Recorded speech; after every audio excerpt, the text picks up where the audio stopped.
Hola, hola, ¿cómo están? Mi nombre es Esteban Chervi. Bienvenidos y bienvenidas a este nuevo episodio de Pulsión Digital, en el que estaremos charlando con Francisco González de madrillano.com, que es un implementador de WordPress, emprendedor digital y consultor en el mundo del podcasting. Vamos a estar charlando sobre WordPress, sobre plugins, sobre themes, sobre consejos a la hora de trabajar con WordPress, y también nos va a estar contando un poco sobre su experiencia trabajando, haciendo atención al cliente y soporte técnico en los cursos online de boluda.com y también en Frikitech, que es una agencia de desarrollo web, marketing digital y desarrollo de aplicaciones. Vamos para adelante entonces con la entrevista con Fran.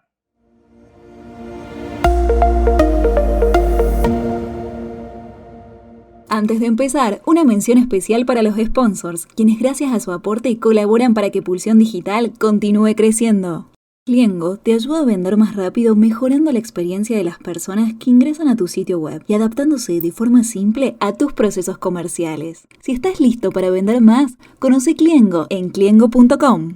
En Neolo puedes registrar tu dominio, web hosting y creador de sitios web con soporte personalizado. Neolo es elegido por más de 10.000 emprendedores y negocios de 50 países. Lo recomendamos por su impactante relación precio-calidad. Conoce a Neolo en neolo.com. Hola Fran, ¿cómo estás? Pues nada, aquí en la tarde-noche de Bilbao. Tarde-noche de Bilbao. ¿Qué hora es en Bilbao? 21 y 27. Anocheciendo, sí, qué bien. Bueno, acá yo estoy desde Buenos Aires, 16 y 27 y casi que anocheciendo, no falta mucho. Esta cuestión de las estaciones, ¿no? Que son bien opuestas, digamos. Sí, aquí estamos en el verano duro, que en España en general es mucho más caluroso, pero aquí en Bilbao 25, 30 graditos, está bien. Lindo, es una buena temperatura, un buen clima para escuchar un podcast, para grabar un podcast también. Contanos un poco, Francisco González de madrillano.com. Primero te quería preguntar el origen de madrillano.com. ¿De dónde viene este nombre? Pues es un nick que me tuve que inventar. Tenía un negocio de reparación de portátiles y entonces utilizaba la cuenta empresarial, estamos hablando del año 2010, 2011, como cuenta personal, algo que no se debe hacer. O sí, pero no. Bueno, dicen que no se debe hacer. El caso es que entraron socios, la empresa creció y me tuve que inventar un nick, crear una nueva cuenta. Y bueno, soy de Madrid, el negocio estaba en Sevilla, entonces de madrileño y sevillano, pues madrillano. Y no tiene mucha más historia.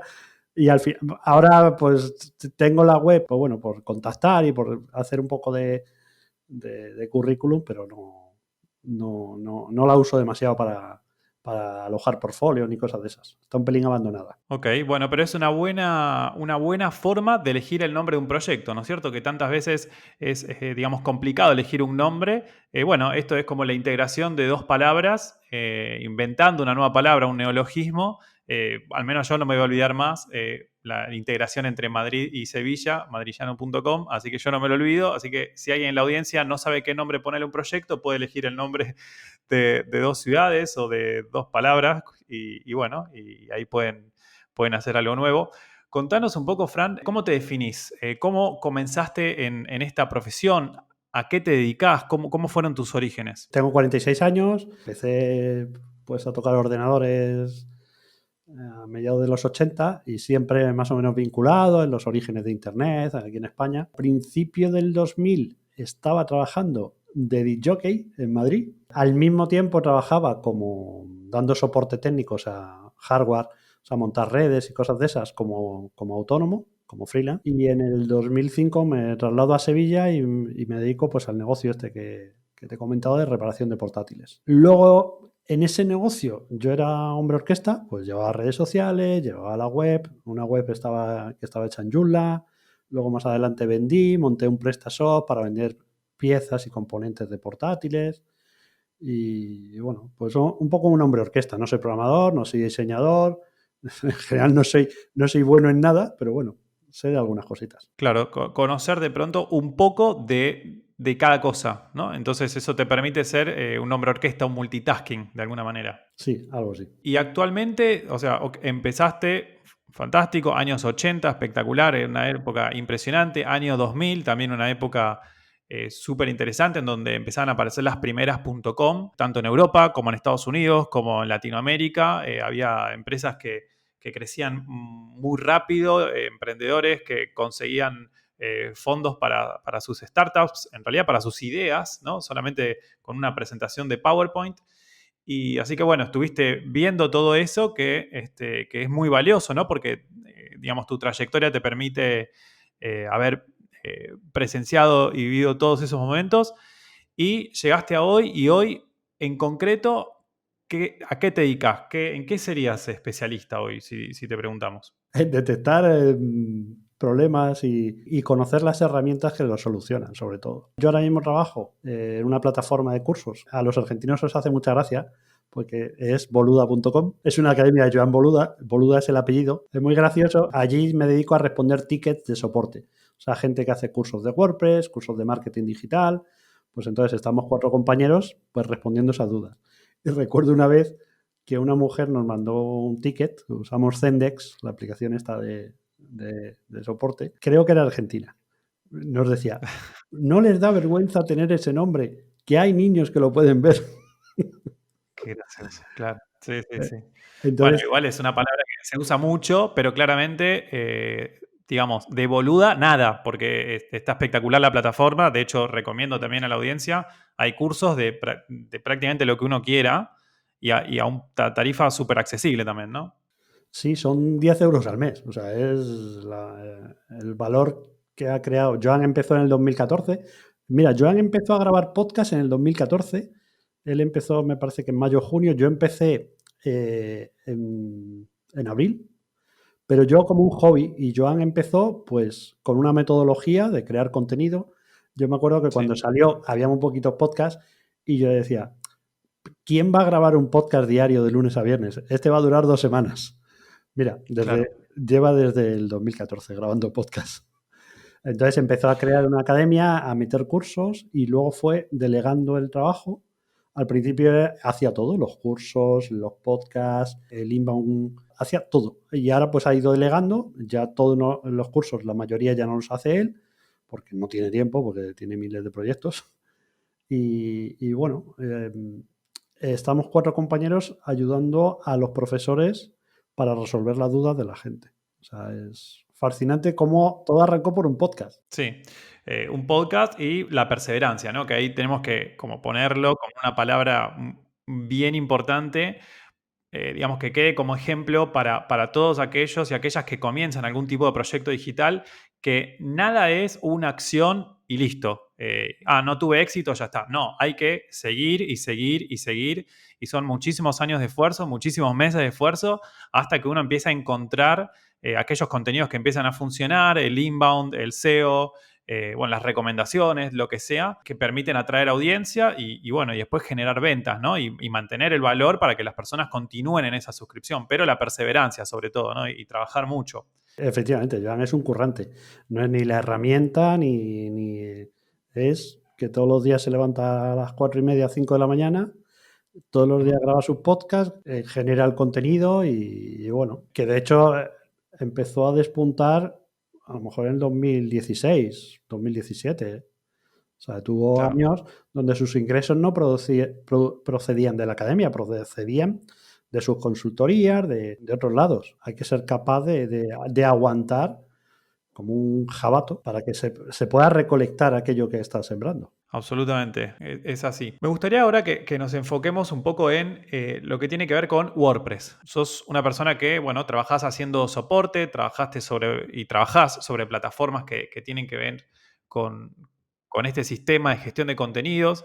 Es además un software que le permite iniciarse en lanzar un proyecto digital, un sitio web, un blog, un membership site, lo que uno quisiera lo puede hacer a través de WordPress. Y vos sos una persona que se dedica a esto, con lo cual una voz mucho más que autorizada. Para las personas que, digamos, utilizan a lo mejor otro CMS o utilizan solamente Medium para publicar o solamente publican en Twitter o solamente en Instagram y todavía no tienen su sitio web con WordPress, ¿Cómo definirías WordPress? ¿Qué es para vos WordPress? Con tus propias palabras, digamos. Si fuera solo una palabra, WordPress sería libertad. Extendiéndonos un poco más, WordPress al final te convierte en el dueño de tu contenido. O sea, no estás a expensas de que haya una reclamación de una empresa tal que dice que le has copiado no sé qué y te borran un canal de YouTube o te borran una cuenta de Instagram o Medium desaparece o Anchor para grabar podcast. Tú en WordPress puedes tener tu podcast, puedes tener todo. Que eso no implica que solo utilices WordPress. Puedes utilizar el resto de canales y el resto de herramientas, el resto de redes sociales. Pero tu negocio tiene que estar en WordPress. Es tu casa. Entonces, es bastante fácil. Yo no sé si lo sabes. Yo trabajo en otra empresa en Bilbao que se llama Frikitech, que nos dedicamos a ayudar a pymes a sus desarrollos. Casi todos son sobre WordPress. Somos clientes de Neolo. El coste de que alguien tenga su casa en Neolo, por ejemplo, es muy pequeño. Y tener un WordPress instalado y poder empezar a publicar y formarte o contratar a alguien para que te ayude, el coste es mínimo, manteniendo la propiedad total de todo el contenido. Eso es, para mí WordPress es brutal en ese aspecto. Hay otros CMS, pero lo que le diferencia a WordPress con el resto de CMS sería sobre todo la comunidad. Tú puedes tener PrestaShop y tienes esa libertad también y eres dueño del contenido, pero un PrestaShop, que sería para un e-commerce, no tiene la misma comunidad detrás que los que estamos en WordPress. O sea, vas a encontrar mucha más información, más gente desarrollando.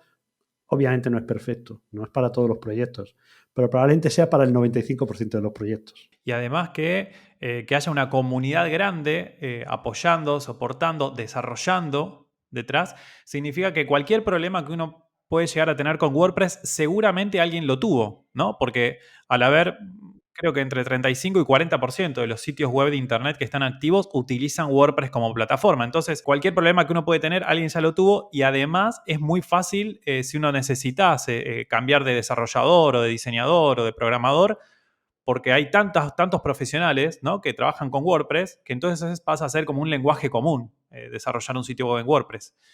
Y en relación a esto, Fran, quería consultarte, ¿cómo ves la cuestión de los plugins, ¿no? Si nos podrías contar un poco, bueno, primero una breve introducción sobre qué es un plugin, para qué sirve y algunas recomendaciones a la hora de instalar plugins y tener plugins en un WordPress. Un plugin es un pedazo de código que ha escrito un programador.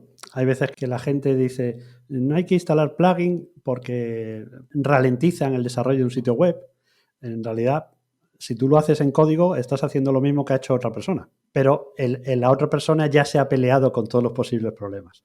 Entonces yo soy muy partidario, al no ser programador a lo mejor es un poco obvio, pero en general soy muy partidario de ver si alguien ha tenido esa necesidad y la ha resuelto. Hay cositas que se pueden hacer por código, pero un plugin nos permite asegurarnos que hay alguien pendiente de actualizarlo y luego como práctica, sobre todo cuando estás construyendo un sitio, por ejemplo, dices, necesito un plugin para formularios. Pues bueno, Contact Force7, que tiene una comunidad enorme de gente trabajando, pero es un poquito áspero de trabajar con él porque trabajas prácticamente con HTML.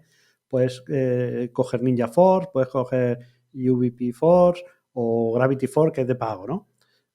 Cuando te pongas a hacer todas esas pruebas, lo ideal es tener un sitio solo para pruebas y instalar. Y una vez que ya decides cuál te vas a quedar, pues ya te vas a tu sitio, el que quieres pasar a producción o el que está en producción, y instalas el plugin que has probado después de elegir. Porque la gente tiende a instalar un montón de cosas y luego borrarla y eso va generando basurilla que se te queda en la instalación y luego nos quejamos de que WordPress es lento. Pero claro, es que le tratamos muy mal. Entonces es importante no solamente desactivar los plugins, sino eliminarlos, quitarlos, ¿no?, cuando uno no los vaya a utilizar. Sobre todo lo importante es, si es posible, tener un segundo WordPress para pruebas, aunque sea en una instalación o si tienes un multidominio con vosotros, por ejemplo, pues comprar un dominio de estos de $2 o $3 que lo tienes solo Sí. para probar. Y a lo mejor lo tienes hasta en modo mantenimiento, pero no pones a hacer pruebas con el sitio en producción. En producción es el sitio visible para los usuarios. No andar quitando y poniendo. Y obviamente cuando un plugin deja de tener su recorrido, pues desactivarlo y borrarlo. ¿Y cómo haces para darte cuenta cuál plugin instalar? Porque como vos bien decías recién, por ejemplo, uno quiere instalar un plugin por ejemplo, para tener un formulario en el sitio web, ¿no? Por ejemplo, en el footer, en el pie de página de todas las páginas de mi sitio web. ¿Cómo sé ¿cuál es más recomendable? ¿Vos cómo haces para hacer este procedimiento, este chequeo? Primero hay que tener claro qué necesitas e intentar buscar aquel que resuelva la necesidad, pero sin irse mucho más allá. Con el tema de los plugins, si yo necesito un plugin que me recoja el nombre, el teléfono y un texto breve, pues a lo mejor con Contact47 me vale. No necesito comprar Gravity Force, que tiene muchas más posibilidades y muchas más opciones, que me van a sobrar. Luego tengo que ver cuál es la última actualización que ha tenido ese plugin, si es compatible con las últimas versiones. Si es un plugin que está en el repositorio de WordPress, puedo mirar en el soporte, puedo mirar si está traducido, puedo ver si están respondiendo dudas. Hay plugins que tienen 3 años, que son totalmente operativos, y tú dices, bueno, tiene 3 años. Puede ser compatible con las últimas versiones porque a lo mejor es una funcionalidad de WordPress que no ha cambiado. Si luego veo que en el soporte hay alguien detrás, no tiene por qué ser necesariamente el desarrollador, pero si veo que hay gente respondiendo y que aquello sigue vivo, pues lo pongo. Pero si es antiguo, no hay soporte, tiene 1000 cosas, pues tiendo a desconfiar. Y luego hay algo que me hace confiar y es ver si el plugin tiene una versión de pago. Suena un poco raro porque quiero poner un plugin gratuito. Interesante. Quiero hacer doble clic ahí. ¿Por qué? Doble clic hago en ese tema. ¿Por qué es importante que tenga un plugin de pago también? Porque la persona tiene unos rendimientos económicos. Porque Ujú. cuando tú haces algo gratuito, pues puede ser que hay gente que hace plugins gratuitos y son perfectos. Pero normalmente si hay una versión de pago, para mantener la versión de pago tienes que mantener la versión gratuita. Y puede ser que en el futuro me haga falta la versión de pago. Pero ya me aseguro que hay alguien interesado en el éxito del plugin, no alguien que de repente ha tomado una decisión un verano y ha dicho voy a hacer un plugin tal y luego lo abandona. O sea, es importante que la gente se pueda ganar la vida. Por supuesto, vivimos en un sistema capitalista y nada mejor que, digamos, cuando un servicio funciona, poder pagar por él para que el desarrollador, la empresa que esté detrás, pueda, obviamente, sostenerse económicamente y poder también seguir invirtiendo en ese plugin, en ese desarrollo que va a seguir generando beneficios para todos los clientes, ¿no? Quería consultarte también en relación a, bueno, los themes, ¿no? Los diseños, ¿no? Que serían como otro aspecto más también importante a la hora de utilizar WordPress. ¿Cuál es tu recomendación? Digamos, ¿hay que utilizar diseños que sean pagos, gratuitos? ¿Qué opinas sobre aquellas? Porque también hay, ¿no? Personas que descargan temas, diseños que son pirateados. ¿Qué nos podés contar al respecto, según tu experiencia? Es preferible tener un plugin gratuito del repositorio que tener un plugin que me he bajado, un plugin Nuke de estos que le han quitado el módulo, porque al final no lo voy a poder actualizar, al final me puede venir cargado de malware y estoy comprometiendo tanto mi seguridad como la seguridad de los datos de los clientes. Imagínate que poner un theme, que además un theme de pago te cuesta $50. Poner un theme de pago pirateado para ahorrarte $50 y administrar un membership site donde tú estás cobrando y cogiendo los datos de las tarjetas puede ser un desastre. Una locura. Puedes complicar la vida de mucha gente porque si alguien logra colocar un plugin o un theme es como una puerta trasera a tu web. Pueden hacer de todo. O sea, solo con poner un archivo PHP en un WordPress, yo me puedo generar un usuario administrador y puedo tener acceso cada vez que quiera. Entonces hay que tener cuidado. Luego, sobre todo cuando te dedicas, si es para ti, la norma es que no utilices un theme que tenga funcionalidades. El theme solo tiene que tener la parte visual. Hay veces que nos vamos a ThemeForest y a Code Canyon y todos estos, que al final es la misma empresa, y vemos un plugin de restaurantes y tiene una funcionalidad para que la gente pueda hacer pedidos. Cuando yo tenga problemas y me canse de ese theme o el desarrollador se canse de darle soporte y yo me cambie a otro theme, voy a perder la funcionalidad de los pedidos. Entonces siempre tener muy separado lo que es funcionalidad de lo que es el aspecto visual, que es solo es lo que únicamente debería gestionar el theme. Totalmente, está clarísimo. Y a pesar de estas recomendaciones, ¿no? Las que hay que tener en cuenta a la hora de elegir y trabajar con plugins, elegir y trabajar con themes, en tu opinión, WordPress sigue siendo simple, ¿no? Para poder, digamos, tener un sitio web propio. Puedes mantenerlo simple. Keep it simple. Puedes mantenerlo simple. Ok, lo puedes pero es una mantener posibilidad. Sí, Bien, eso es importante, porque significa que hay veces que WordPress puede volverse complejo y sofisticado. y muy complejo. Lo notas sobre todo cuando te metes en el proyecto, un proyecto heredado, un proyecto... Yo hay veces que en Boluda, por ejemplo, la gente tiene una duda y no tienen muy claro cómo ayudarles, ¿no? Y le dices, oye, déjame las claves, créame un usuario administrador, me meto, y hay veces que dices, no sé ni por dónde empezar. Porque ves algo que aparece, pero no sabes, porque WooCommerce a su vez tiene muchas extensiones. Vender que WordPress es sencillo, vale, sí, pero no pensemos que es darle a un botón y siguiente. Tiene mucha complejidad porque le pedimos ya que haga muchas cosas complejas.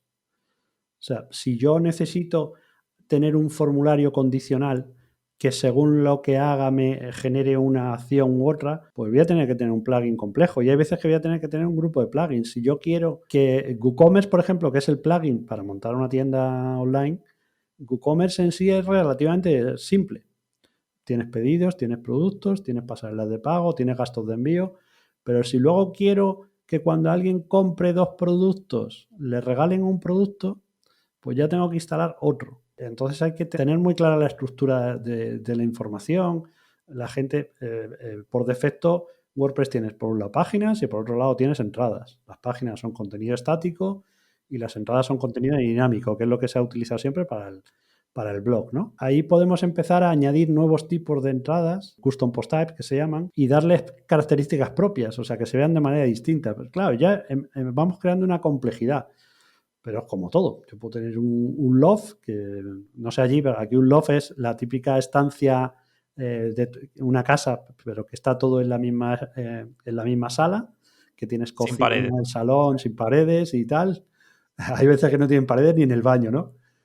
Y Sí. también puedo crearme pues una estructura de una casa de 3 plantas. Aparentemente te lo hace el mismo arquitecto con los mismos materiales. Pues algo así sería WordPress.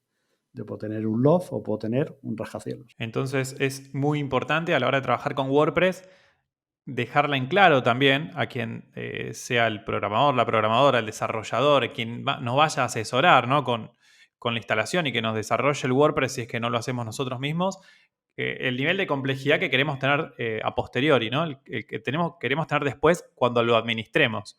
Porque claramente, como dice Fran, si queremos después tener un sitio fácil, un sitio que sea simple para administrar, entonces es importante que tenga la menor cantidad posible de sofisticación, la menor cantidad posible de plugins, que el theme, que el diseño, también que tenga la menor cantidad posible de funcionalidades, ¿no? Entonces de esa manera nos va a permitir después poder hacer cambios de forma mucho más simple, ¿no? Con menos fricciones. Y también si en algún momento sumamos algún otro desarrollador, ¿no? Como le pasaba a Fran mismo, ¿no? Que nos contaba recién que tenía que entrar, mirar, a ver qué es lo que había y se encontraba que había, bueno, era un Frankenstein, ¿no? El sitio web, que a veces puede pasar.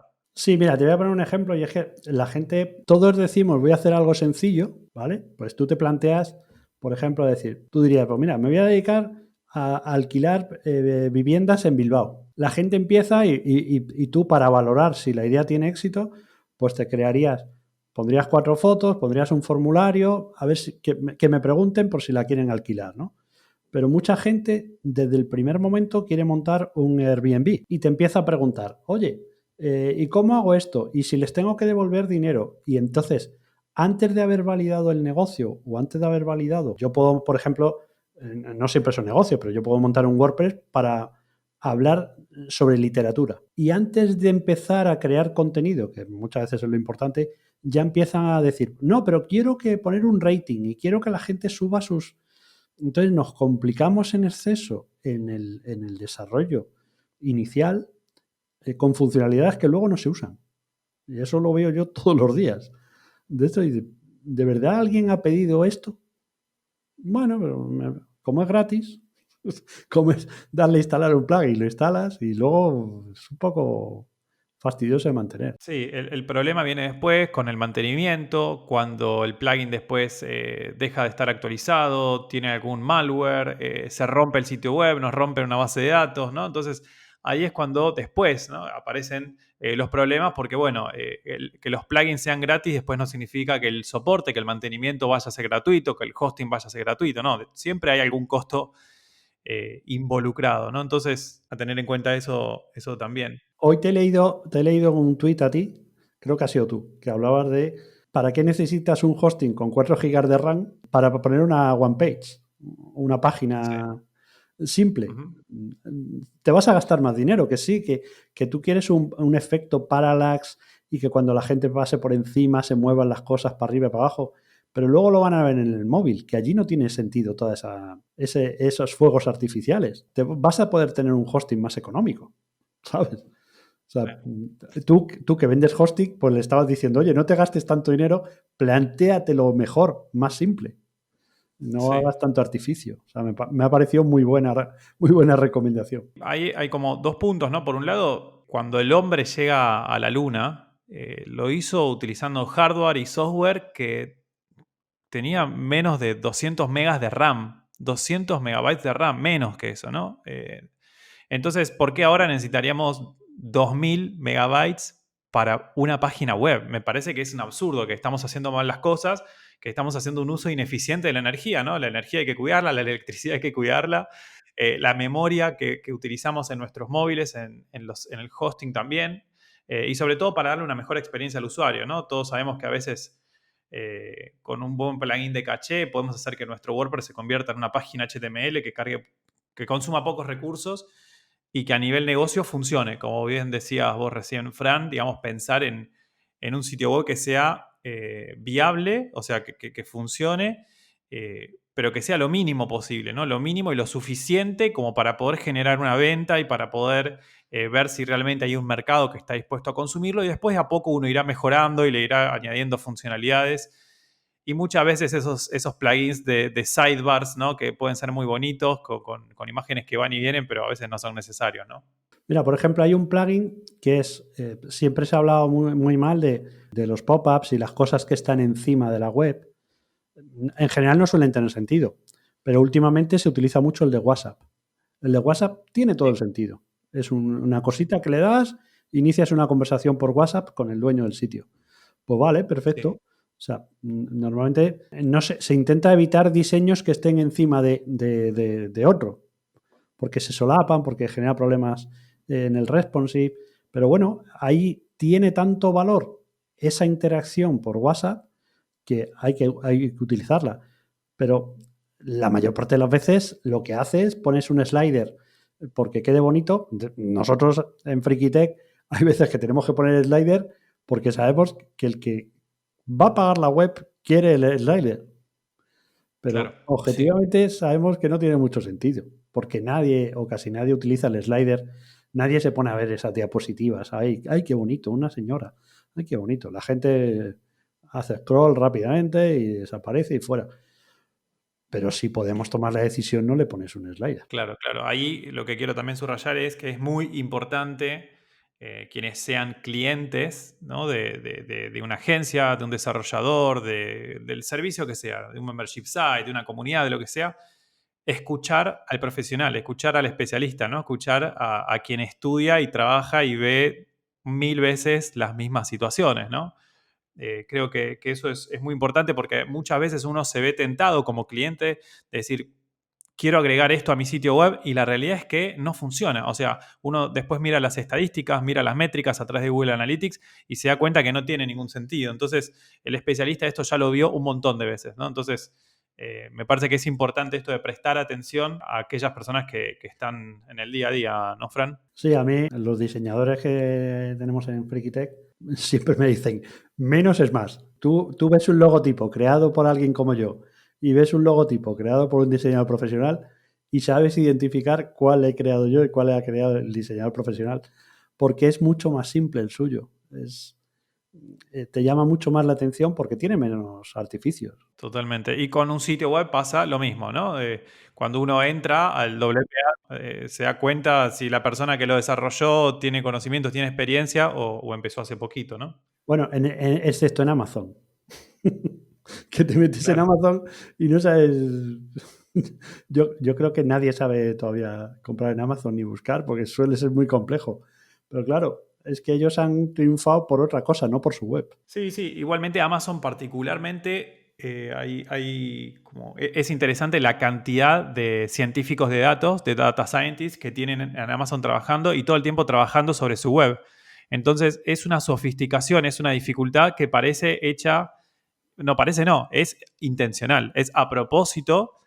Tiene partes que son difíciles para conducirnos hacia como usuarios y que terminemos comprando muchas veces lo que Amazon quiere, ¿no? Entonces, para pensar sobre cómo, sobre el poder de los datos y el diseño, ¿no? Como a veces nos conducen como usuarios y nos llevan a donde otros creen, a donde otros quieren, ¿no?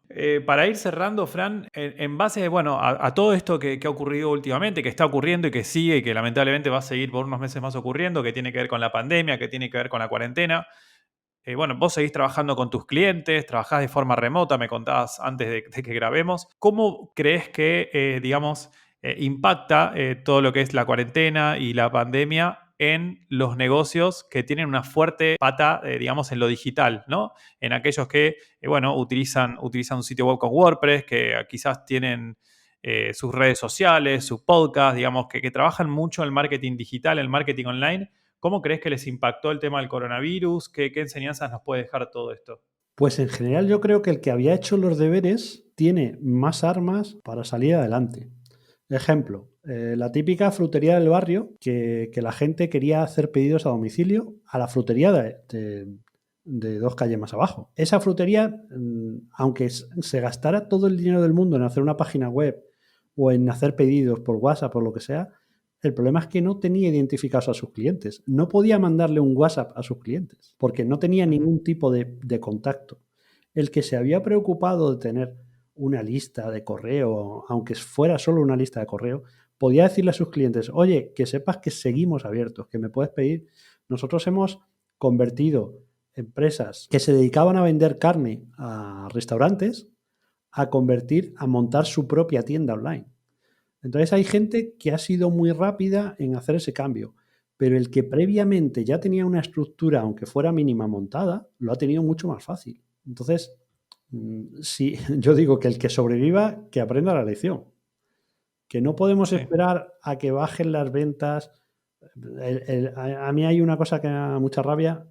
Aquí, una de las primeras excusas que te dan cuando les haces ver, oye, es interesante tener, no ya una web, no ya SEO, porque es muy difícil no posicionar, sino tener unos poquitos, algo en redes sociales o en ads, o aunque sea una newsletter para mandarle un email a los clientes una vez al mes. El que no tiene nada de eso, luego no puede salir de la nada. Pero el que ha hecho unos poquitos deberes, pues no sé, lo tiene relativamente más fácil. Y más barato, además. Totalmente. Las cosas cuando se hacen deprisa... Sí, no tienen el mismo output, la misma eficacia, digamos. Y estamos en la era de la colonización digital, ¿no? Cada uno tiene que empezar a invertir en sus propios activos digitales, en tener su propio newsletter, su propio sitio web, que son los verdaderos espacios de independencia y de libertad, como contabas al principio del episodio, Fran. Y también, por supuesto, utilizar, obviamente, redes sociales, ¿no? Que nos dan un canal de distribución súper económico, que tiende a cero, que solamente invertimos nuestro tiempo, nuestra energía de pensar y ejecutar para poder llegar a la audiencia, ¿no? Entonces, hay que invertir, no queda otra opción. Y como contabas también al principio, como hizo Joan Boluda, es perseverancia y es trabajar durante mucho tiempo para después empezar a ver los resultados. Mira, un ejemplo de cómo hay veces que utilizamos, en vez de derivar el tráfico a nuestra web, lo dejamos conscientemente en redes sociales, es lo que pasó con la visibilidad en Facebook. Antes la gente se hacía fan de una página y le salían las actualizaciones en su timeline.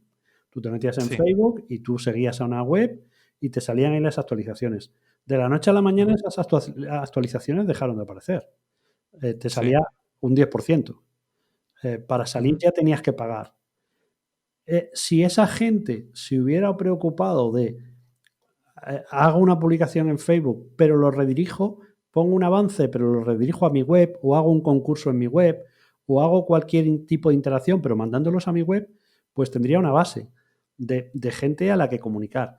Pero no, preferían seguir en Facebook porque es muy cómodo, porque desde el móvil mandaban publicaciones. ¿Qué ocurre? Que al final Facebook también quiere vivir y dijo, vale, pues ya, ahora si quieres salir, paga. Entonces, tenemos que tener claro cuál es nuestra casa, cómo utilizar las redes sociales. Hay webs que te incitan a irte a las redes sociales.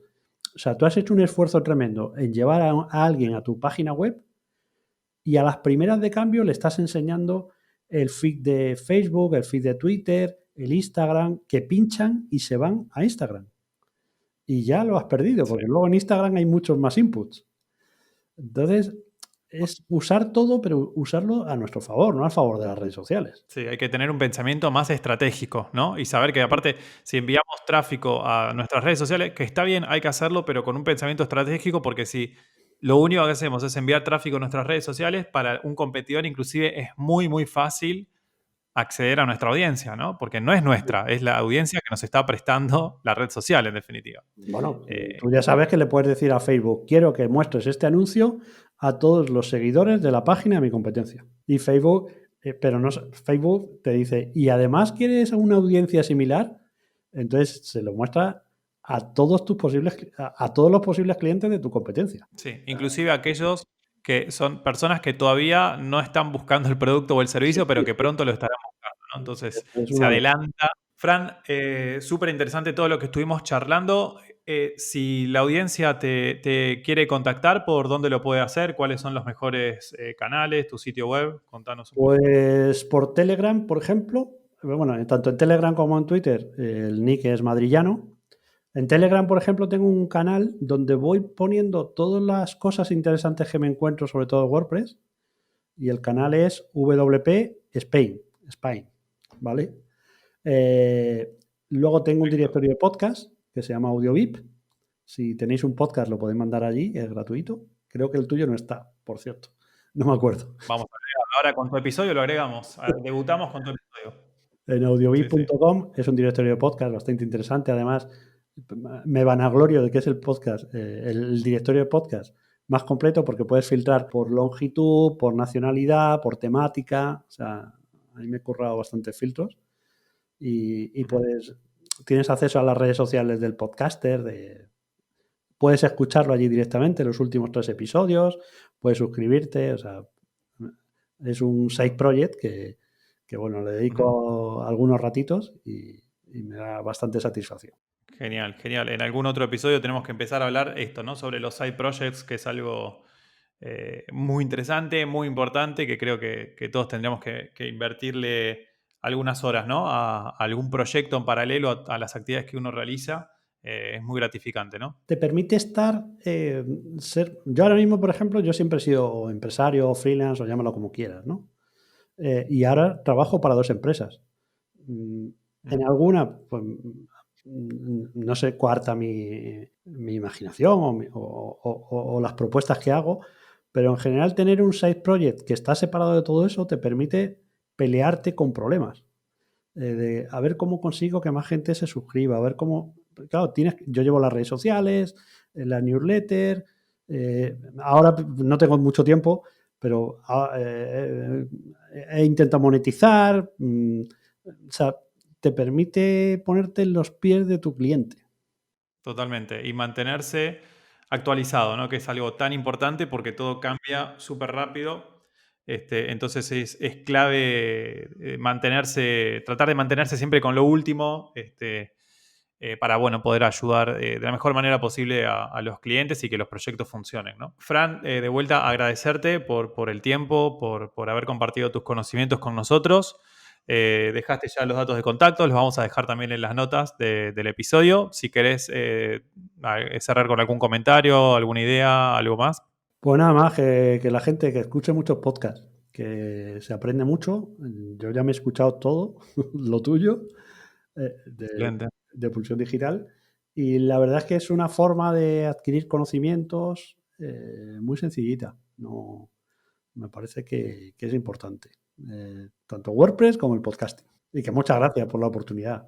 Gracias a vos de vuelta. Y bueno, estamos en contacto y nos encontramos en la próxima. Y como dijo Fran, me gustaría cerrar con eso. Bueno, sigan escuchando podcast, hay cada vez más, hay de muy buena calidad. Y bueno, pueden entrar en contacto ahí con Fran también por Telegram y en su sitio web madrillano.com. Así que bueno, los invito a hacer crecer también la comunidad. Fran, muchas gracias de vuelta. Muchas gracias, Esteban.